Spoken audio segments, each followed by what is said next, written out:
அனைவருக்கும் வணக்கம். என் லைஃப்பில் இந்த மாதிரி ஒரு பெயின்ஃபுல்லான ஒரு சுச்சுவேஷனை நான் ஃபேஸ் பண்ணதே கிடையாது. மனசு முழுக்க வலி வலி மட்டும்தான். இந்த சுற்றுப்பயணத்தில் என்னென்ன மக்கள் பார்க்க வராங்க, அதுக்கு ஒரே ஒரு காரணம் தான், அவங்க என் மேலே வச்சிருக்கிற அன்பும் பாசமும். அந்த அன்புக்கும் பாசத்துக்கும் நான் எப்பவும் கடமைப்பட்டிருக்கிறேன். அதனால தான் இந்த சுற்றுப்பயணத்தில் மற்ற எல்லா விஷயங்களையும் தாண்டி மக்களுடைய சேஃப்டி, அதில் எந்த காம்ப்ரமைஸும் பண்ணிடக்கூடாதுன்றதுக்காக தான் அது என் மனசில் ரொம்ப ஆழமாக இருக்கும் அந்த எண்ணம். அதனால தான் இந்த அரசியல் காரணங்கள் எல்லாத்தையும் தவிர்த்துட்டு ஒதுக்கி வச்சுட்டு மக்களுடைய சேஃப்டி மட்டும் மைண்டில் வச்சுக்கிட்டு அதுக்கான இடங்களை சூஸ் பண்ணுறது, அதுக்கான இடங்களை பார்த்து பர்மிஷன் கேட்குறது, போலீஸ் டிபார்ட்மெண்ட்டில் அதை ரிக்வெஸ்ட் பண்ணி கேட்போம். ஆனால் நடக்கக்கூடாதது நடந்துருச்சு. ஆனால் மனுஷன் தானே. அந்த நேரத்தில் அத்தனை பேர் பாதிக்கப்பட்டு இருக்கும்போது எப்படி அந்த ஊரை விட்டுட்டு என்னால் கிளம்பி வர முடியும்?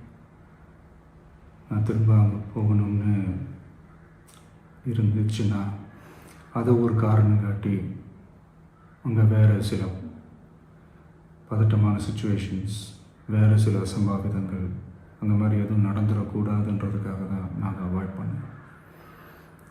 இந்த நேரத்தில் சொந்தங்களை இழந்து தவிக்கிற அத்தனை குடும்பங்களுக்கும் என்னுடைய ஆழ்ந்த இரங்கலை தெரிவிச்சுக்கிறேன். எனக்கு தெரியும், என்ன சொன்னாலும் இது ஈடேயாகாதுன்னு எனக்கு தெரியும்.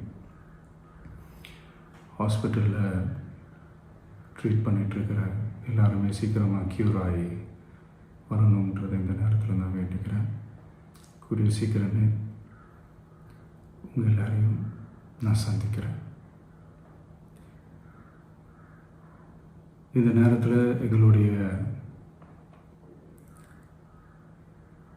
வலிகளை, எங்களுடைய நிலைமையை புரிஞ்சுக்கிட்டு எங்களுக்காக பேசின அரசியல் கட்சிகளை சார்ந்த நண்பர்கள், தலைவர்கள் அனைவருக்கும் என்னுடைய நன்றியை தெரிவிச்சுக்கிறேன். கிட்டத்தட்ட ஒரு 5 மாவட்டத்துக்கு பிரச்சாரத்துக்கு போனோம். இந்த மாதிரி எதுவுமே நடக்கல. ஆனால் கரூரில் மட்டும் ஏன் எப்படி நடக்குது, எப்படி நடக்குது?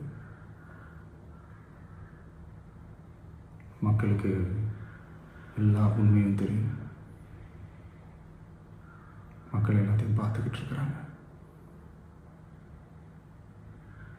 கரூரை சேர்ந்த அந்த மக்கள் அந்த உண்மையெல்லாம் வெளியில் சொல்லும்போது எனக்கு கடவுளே நேரில் வந்து இறங்கி அந்த உண்மைகள்லாம் சொல்கிற மாதிரி எனக்கு தோணுச்சு. சீக்கிரமே எல்லா உண்மைகளும் வெளியில் வரும்.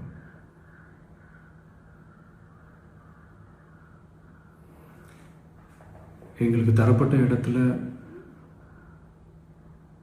நாங்கள் போய் அந்த ஸ்பாட்டில் நின்று நாங்கள் பேசிட்டு வந்தோம். அதை தாண்டி எந்த தவறும் எங்கள் சைடில் நாங்கள் எதுவுமே செய்யலை.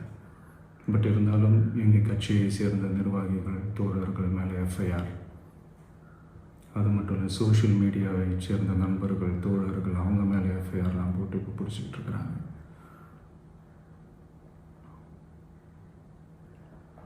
சிஎம் சார், உங்களுக்கு ஏதாவது இந்த பழி வாங்கணும் அப்படின்ற எண்ணம் ஏதாவது இருந்துச்சுன்னா என்ன வேணாலும் பண்ணுங்க. அவங்க மேலே கை வைக்காதீங்க. நான் ஒன்று வீட்டில் இருப்பேன், இல்லை நான் ஆஃபீஸில் இருப்பேன். என்ன வேணாலும் செய்யுங்க. நண்பர்களே, தோழர்களே,